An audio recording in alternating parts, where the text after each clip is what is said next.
आप सभी को मैं क्राइम मेरे छोटा सा YouTube चैनल पर आमंत्रित करता हूं, इस उम्मीद के साथ कि आप सभी स्वस्थ और सुंदर रहें। मैं आज के वीडियो में चर्चा करेंगे कामाख्या मंदिर के बारे। शायद आप में से कई लोग कामाख्या मंदिर के बारे में जानते हैं और ऐसे कई लोग भी हैं जो केवल नाम जानते हैं या इसके बारे में सुना है। इस वीडियो में आपको कामाख्या मंदिर का पूरा इतिहास पता चल जाएगा।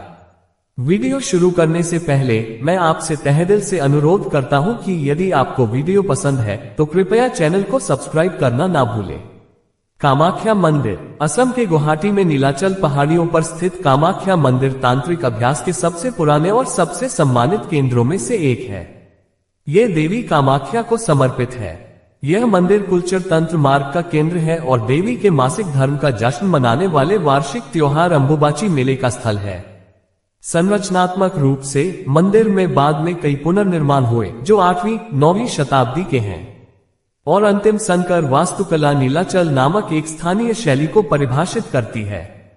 ये शाक्त परंपरा के 51 संप्रदायों में से सबसे पुराने 4 संप्रदायों में से एक है, जो अपने अधिकांश इतिहास के लिए पूजा का एक स्पष्ट स्थान है। यह 19वीं शताब्दी में औपनिवेशिक शासन के दौरान विशेष रूप से बंगाल के निवासियों के लिए एक महत्वपूर्ण तीर्थ स्थल बन गया। मूल रूप से स्थानीय देवी की पूजा का एक स्वचालित स्थान, जहां प्राकृतिक पत्थर में स्थापित ध्वन्यात्मक योनि की प्राथमिक पूजा आज भी जारी है।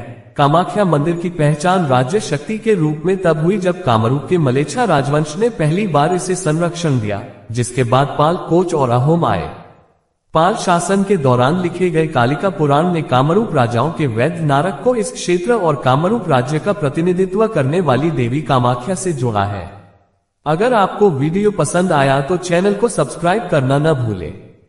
यह प्रस्तावित किया गया है कि ऐतिहासिक रूप से पूजा 3 चरणों में आगे बढ़ी। मलेच्छों के तहत योनि, पालों के तहत योगिनी और कोचों के तहत महाविद्या। मुख्य मंदिर शक्तिवाद के 10 महाविद्यों अर्थात काली, तारा, त्रिपुरा सुंदरी, भुवनेश्वरी, भैरवी, छिन्नमस्ता, धूमावती, बगलमुखी, मातंगी और कमलात्मिका को समर्पित अलग अलग मंदिरों के परिसर से घिरा हुआ है। इनमें से त्रिपुरा सुंदरी, मातंगी और कमला मुख्य मंदिर के अंदर रहते हैं और बाकी 7 अलग अलग मंदिरों में रहते हैं। अलग अलग महाविद्यों के लिए एक समूह के रूप में मंदिर, जैसा कि परिसर में पाया जाता है, दुर्लभ और असामान्य है। जुलाई 2015 में भारत के सर्वोच्च न्यायालय ने मंदिर के प्रशासन को कामाख्या डेब्यूटेंट बोर्ड से बोडूरी समाज को स्थानांतरित कर दिया। वर्तमान संरचनात्मक मंदिर और चारों ओर बिखरे हुए चट्टान में तराशी गई मूर्तियां इंगित करती हैं कि मंदिर का निर्माण और नवीनीकरण 8वीं, 9वीं, 11वीं, 12वीं, 13वीं, 14वीं शताब्दी और उसके बाद कई बार किया गया है। 16वीं शताब्दी से लेकर वर्तमान तक इस रूप ने एक संकर स्वदेशी शैली को जन्म दिया है, जिसे कभी कभी नीलाचल प्रकार कहा जाता है। एक क्रूसीफॉर्म आधार पर एक अर्धगोलाकार गुंबद वाला मंदिर। गर्भगृह के ऊपर शिखर में एक पंचरथा योजना है जो एक चबूतरे के सांचे में तय की गई है, जो कि तेजपुर में सूर्य मंदिर के समान है या बाद में खजुराहो या मध्य भारतीय प्रकार के चबूतरे के ऊपर दादाओं के समान है, जिसमें पैनल स्तंभों के साथ बारी बारी से डूबे हुए हैं। पैनलों में गणेश और अन्य हिंदू देवताओं की उत्कृष्ट मूर्तियां हैं, जबकि निचला भाग पत्थर का है। शिखर एक बहुभुज मधुकोश जैसे गुंबद के रूप में ईंट से बना है, जो कामरूप मंदिरों की विशेषता है। इस चोटी का चक्कर बंगाल के चारचल की मीनार से प्रेरित कई अंशियों द्वारा लगाया जाता है। शिखर का भीतरी गर्भगृह जमीनी स्तर से नीचे है और इसमें कोई मूर्ति नहीं है, बल्कि एक योनि महिला जननांग के रूप में एक चट्टान की दरार है। गर्भगृह छोटा, अंधेरा है और संकीर्ण खड़ी पत्थर की सीढ़ियों से पहुंचा जा सकता है।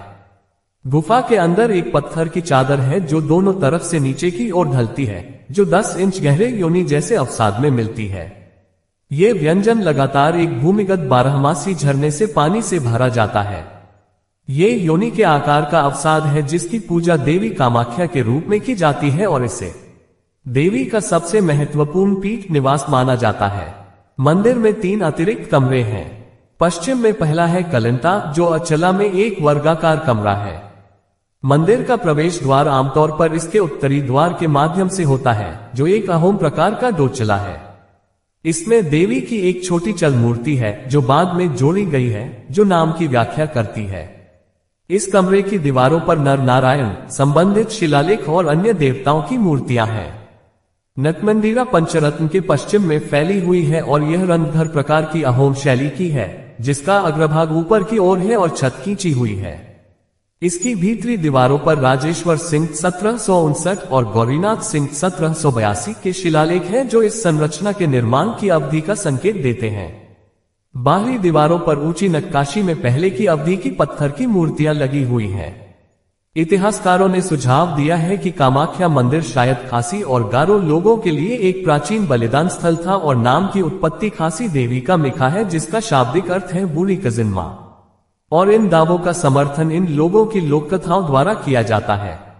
कामरूप वर्मन 350 से 650 के साथ साथ 7वीं शताब्दी के चीनी यात्री जुआनजान के प्रारंभिक ऐतिहासिक राजवंशों में कामाख्या का उल्लेख है, और यह अनुमान लगाया जाता है कि कम से कम उस समय तक पूजा ब्राह्मणवादी दायरे से बाहर की रात आधारित थी। जहां देवी कामाख्या का पहला शिलालेख 9वीं शताब्दी की तेजपुर प्लेट में पाया जाता है। मलेचा कबीला एक परंपरा है कि मंदिर को सुलेमान कर्रानी 1566-1572 के एक सेनापति कालापहाड़ द्वारा नष्ट कर दिया गया था।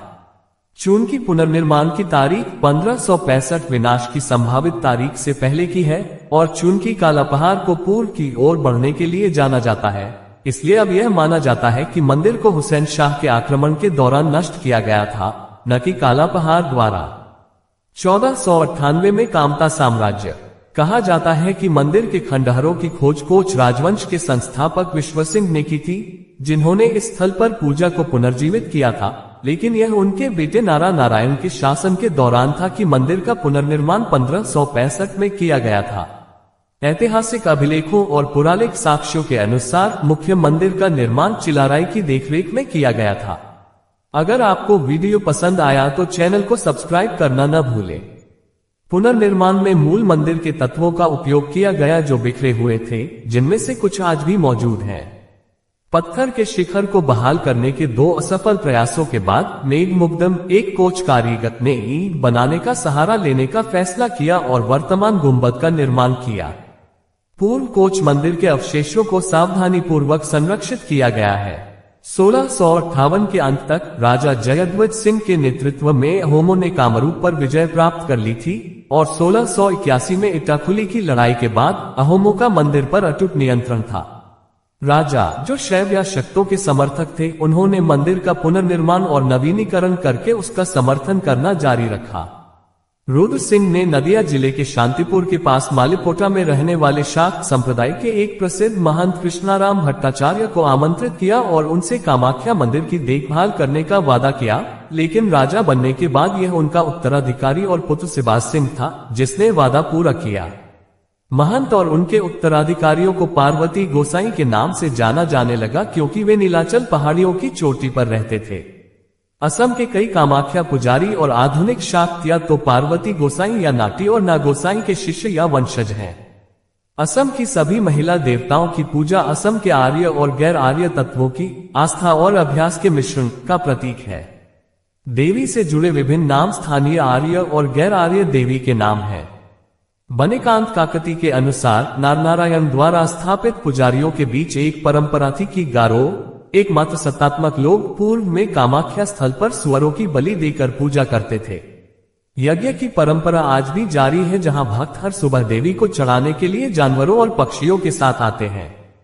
देवी की पूजा भामाचार बाएं हाथ का मार्ग के साथ साथ दक्षिणचार दाएं हाथ का मार्ग पूजा के तरीकों से की जाती है। देवी को चढ़ावा आमतौर पर फूलों से भरा जाता है, लेकिन इसमें पशु बलि शामिल हो सकती है। मादा जानवरों को आमतौर पर बलिदान से छूट दी जाती है, एक नियम जो सामूहिक बलिदान के दौरान शिथिल किया जाता है। देवी के एक पौराणिक अभिशाप के कारण कूच बिहार शाही परिवार के सदस्य मंदिर नहीं जाते हैं और वहां से गुजरते समय अपनी टकटकी से बचते हैं। तंत्र पूजा के केंद्र के रूप में यह मंदिर अंबुबाची मेले के रूप में जाने जाने वाले वार्षिक उत्सव में हजारों तंत्र भक्तों को आकर्षित करता है। एक अन्य वार्षिक उत्सव मनसा पूजा है।